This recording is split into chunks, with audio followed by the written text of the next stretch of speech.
Will there ever be direct talks between the Afghan government and the Taliban?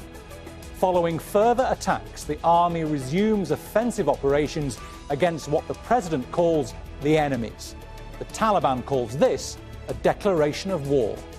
This is Inside Story.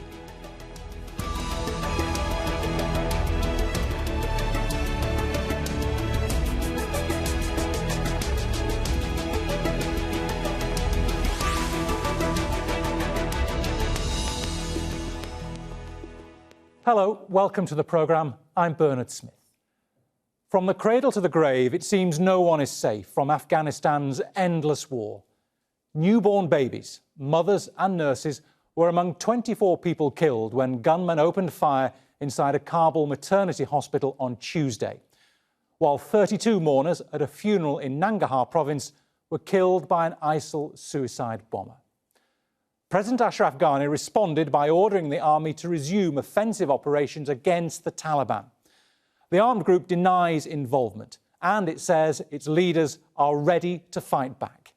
Alexia O'Brien reports.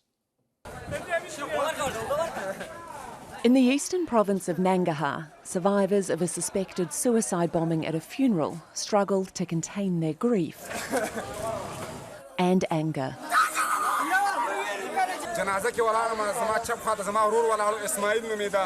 My brother Ismail was standing next to me when I heard the bomb blast. I saw several dead bodies on the ground. Then I was trying to call my brother, but his phone was off. After a few minutes of searching, I found my brother among the dead. This attack on mourners and another at a maternity hospital in the capital, Kabul, led to Afghanistan's president going on the offensive. Despite our repeated call and from the international community, the Taliban have not reduced violence and instead they have increased their attacks. In order to provide security for public places and to thwart attacks and threats from the Taliban and other terrorist groups, I'm ordering Afghan security forces to switch from an active defence mode to an offensive one and to start their operations against the enemies. The Taliban denies involvement in Tuesday's attacks. Its fighters have largely refrained from targeting cities since February, when leaders signed a deal with the United States for the withdrawal of American troops and to pave the way for talks with government leaders in Kabul. The Taliban now accusing the government of creating obstacles to peace. Today probably marks a milestone towards the disintegration of this agreement unless drastic measures are taken immediately by all sides and specifically by the Taliban. Under the agreement, the Taliban was to prevent Afghanistan from being used as a launchpad for attacks by other armed groups, such as ISIL and its affiliates. Well, the Islamic State, they've suffered some battlefield defeats. There's been indications, and the Americans have acknowledged it, that Taliban have been supportive of attacks against or putting military pressure on Islamic State in Khorasan province. ISIL says its fighters were behind 4 bomb blasts in Kabul on Monday, which wounded 4 people. The UN has expressed shock and revulsion at Tuesday's maternity hospital attack, which killed newborn babies, mothers and nurses. US Secretary of State Mike Pompeo is urging the Afghan government and the Taliban to cooperate to bring the perpetrators to justice. Alexia O'Brien for Inside Story.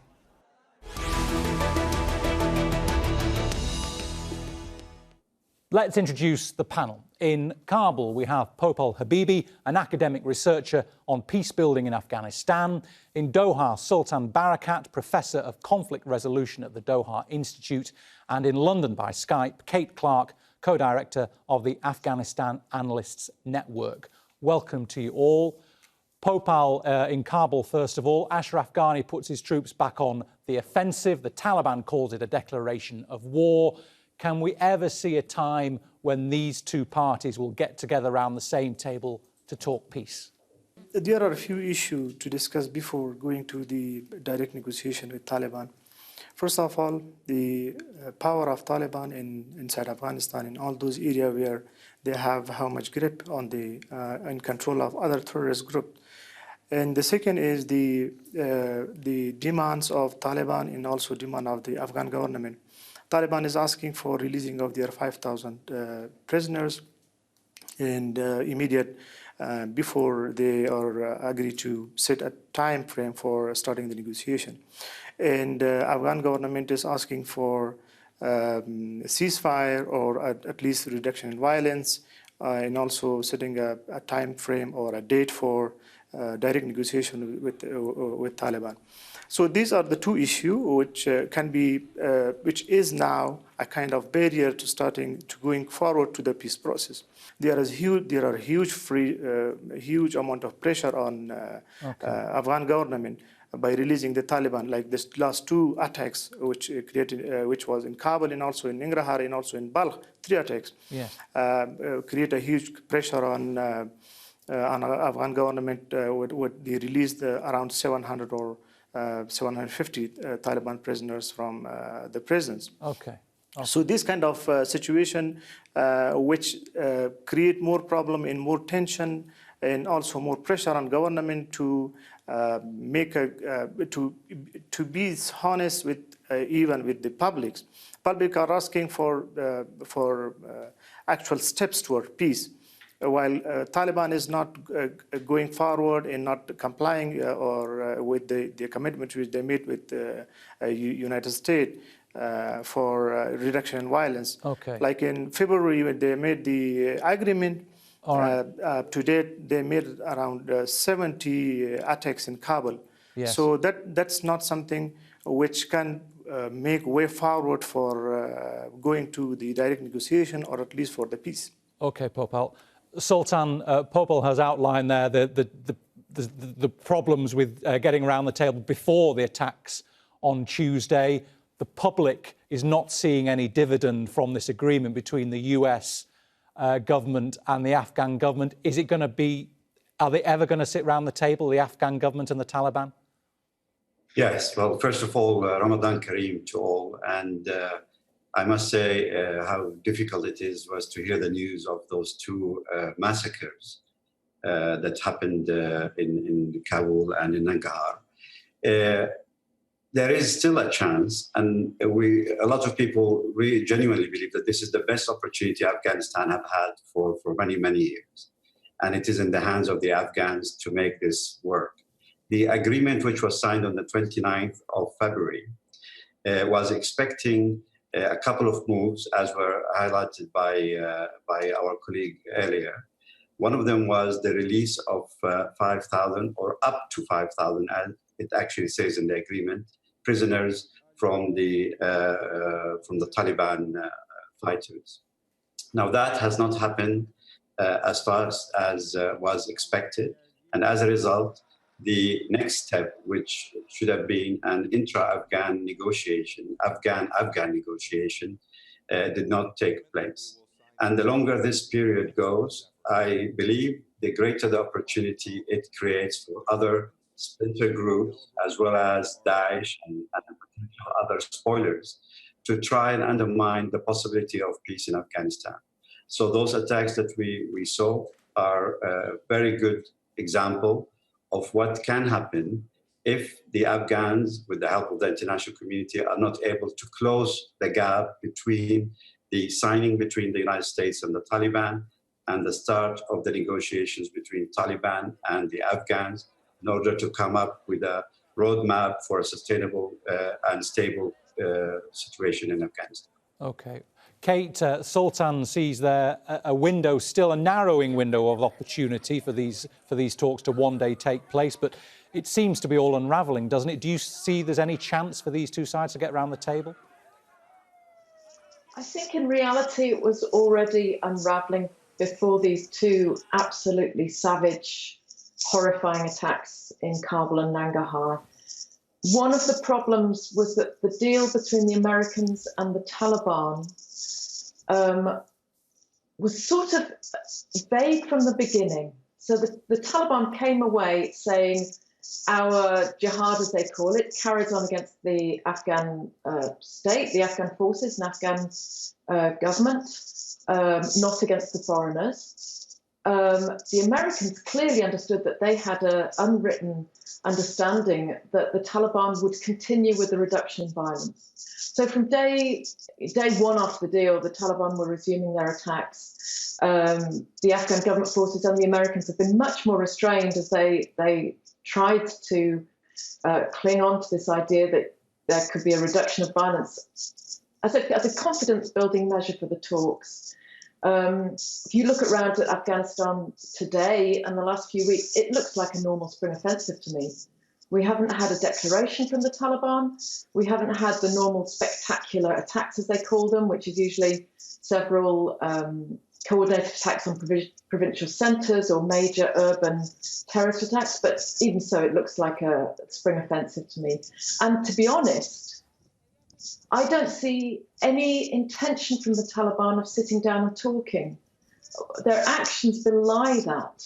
They seem largely to be focused on fighting. And now you can talk and fight. We've seen that in other conflicts. But you have to at least have the intention that a political negotiation is your aim, that is your main focus. And up to now, I just don't think we've seen that from the Taliban side. Sultan, just to quickly pick up on what Kate mentioned there, the intention of the Taliban, the statement that they put out denying responsibility for the attack on the maternity hospital blamed the Afghan government and security elements within the Afghan government, as well as ISIL, for allowing this attack to take place. That doesn't indicate a group that wants to sit down with the Afghan government to talk, does it?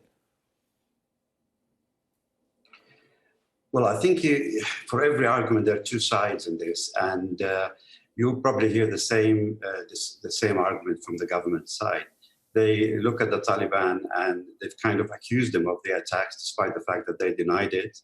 And the offensive that was announced by the president seems to include the Taliban in his targets.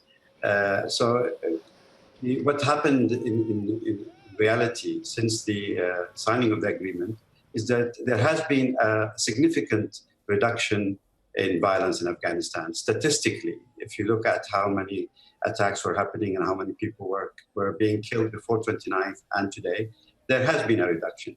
But what was going on at the same time is that there was a competition on the ground between groups, between the military, the Taliban and others in a small way, to try and capture advanced checkpoints and advanced positions on the ground as fast as possible before they enter the negotiation. It is seen as part of building their case during the negotiation. And that has led to an increase in violence to a degree. But ultimately, I think the most important is for all sides to remain focused on the agreement that was signed. The agreement, although it was between the Taliban and the United States, it has also involved the Afghan government, in that the United States have signed almost a mirror image agreement with the government in Kabul, through which they have clarified their intention to drop the numbers of the US troops down to 8,000 plus soldiers within the first 135 days from the signing. And they have shared their views about the need to release prisoners as a first step to build trust between the two sides. Now, this has unfortunately not happened. And again, both sides have come up with excuses for why they could not release the prisoners as fast as the agreement expected. On the Afghan side, of course, they see the number as too high.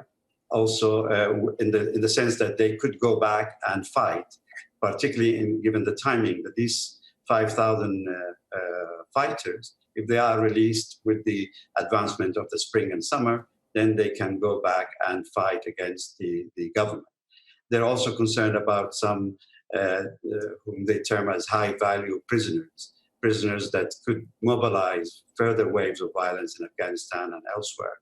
At the same time, the Taliban, they see it as a very important critical point for them to move forward with what they have agreed with the United States. And they hold the United States responsible for this, because in the text of the agreement, it says the United States shall do its best to facilitate the release of those prisoners. And for those on the Taliban side who've negotiated the agreement with the Afghan, there is nothing they can hold up to their fighters on the ground better than a release of prisoners. They are not seeking at this stage control of territories. Even if you give them territories, it is not going to just to satisfy their fighters on the ground. It is the release of prisoners that they're after. Popal, it might not feel like it, but there has been a statistical reduction in violence. Is that enough to persuade the Afghan people that there is mileage in pushing forward with talks between the government and the Taliban? The Taliban have reduced or not generally attacked in Kabul for sure in the past. So could there still be work to be done?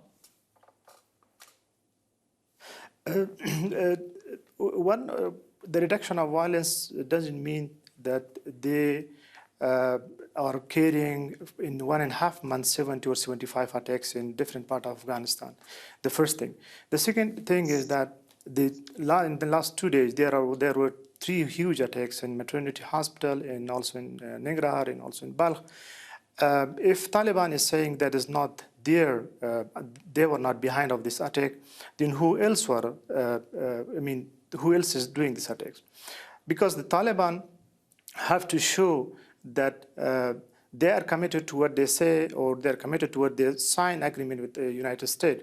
They said that in the agreement between Taliban and United States, they said that they will bring huge reduction in violence and also will work with government of Afghanistan to eradicate or to demolish the other terrorist group in Afghanistan. So if there is a huge other groups like the planner or the attacker of the last 3 attacks, their availability of this is presence in Afghanistan, then we have to know, or the Afghan people have to know, to whom they are going to talk or in the negotiation table. If there are that much stronger other terrorist group who are able to manage or to plan that much attack, so we have to reconsider the plan of negotiation with Taliban, because now currently, before this 2 days where the attack was not done, people of Afghanistan was thinking that with the agreement with Taliban, there will be peace in Afghanistan. While this 2 or 3 attacks, which were carried by maybe ISIL or Taliban or some other terrorist group, change the perception of the people. Because people are thinking now that if this is not Taliban was involved some kind of Taliban was involved, provide assistance to these groups. They provide space, they provide other kind of support to this group who carry this attack. Kate, at Al Jazeera, we understand that Abdullah and Ashraf Ghani are extremely close to agreeing a 50% split of government portfolios. Both, of course, claimed victory in the September election, with Abdullah being given the head of the Peace Process Committee. Will that help things, do you think? Abdullah said before that releasing prisoners would be beneficial to the process. Well, of course it will help to have some sort of unified voice in Kabul. It's been an absolute disaster to have a contested, messy election with allegations of fraud. 2 men claiming the presidency, holding parallel inaugurations. This messy dispute over who gets to appoint whom. All of this is difficult when Afghanistan's in such a difficult place. Not only the war, of course, but also the coronavirus and also this possible peace talks with the Taliban. There really does need to be a strong voice in Kabul. The other problem, of course, is with the dispute between Dr. Abdullah and Dr. Ghani, is that it saps the morale of the Afghan security forces who are out there trying to face the Taliban. And I would actually contend with Sultan on his statistics. We looked, my organisation looked at what was happening around the country about a month after the agreement was signed. We found, talking to people in areas that were controlled by the Taliban, that they were still largely living in peace. They were quite happy with the deal because the general attacks from the US military and the Afghan government had had stopped.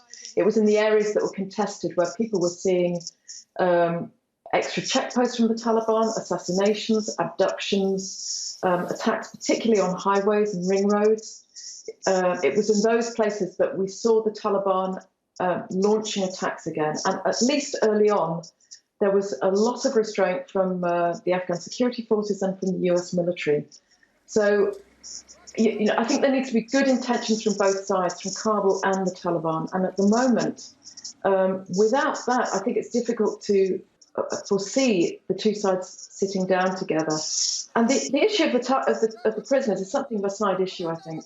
The Taliban say that they won't talk until their 5,000 people are out.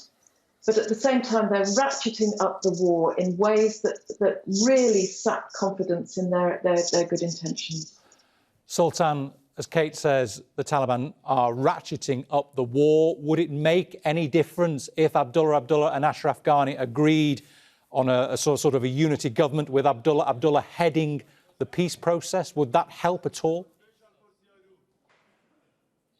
It would, actually. I think Abdullah is uniquely placed, given his close association with the Northern Alliance, who were originally, part of the disagreement in Afghanistan in 2001 against the Taliban.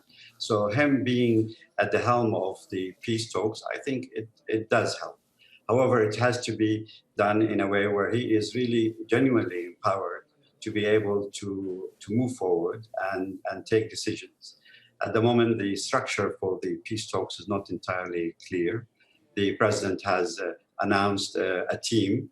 The team is seen as representative by the palace.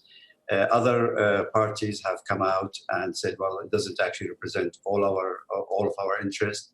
The Taliban, on their side, they seem to think that their agreement is not to negotiate with the government, but to negotiate with Afghan sides, of which the government is only one. So there are still some difficulties to overcome in this. And I think Abdullah, if he is to focus his energy on this, he can make a huge difference. And this is what the process requires at this moment in order for it to move forward. Kate, it's of course election year for Donald Trump. Can you see any scenario where it would be bad enough in Afghanistan that Donald Trump would stop the drawdown of US troops? Because that's what's been driving, of course, this deal in the first place. Well, it would be a braver person than me who would predict President Trump's intentions or actions in the next few months. I think there's potential for it to go both ways, both for the troop withdrawal, this partial troop withdrawal to be halted, or for America to withdraw from Afghanistan. Mr. Trump has sort of supported both moves in the past. He's talked about, wondering why America supports people who hate us. That's one of the things he said. He's also been quite strong on supporting Afghanistan. Okay. So I think it could go either way. Right. And I would say the messier the war is, if there's Americans killed in particular, the more it makes the news in America, then obviously the more important it becomes to his election agenda. OK, thank you all very much. We are unfortunately out of time, but thanks to our guests, Popal Habibi, Sultan Barakat and Kate Clark. And thank you too for watching. You can see the programme again anytime by visiting our website, aljazeera.com. And for further discussion, go to our Facebook page. That's facebook.com/AJ Inside Story. You can also join the conversation on Twitter. We are at AJ Inside Story and I am at Jazeera Bird. From me, Bernard Smith, and the whole team here in Doha, bye for now.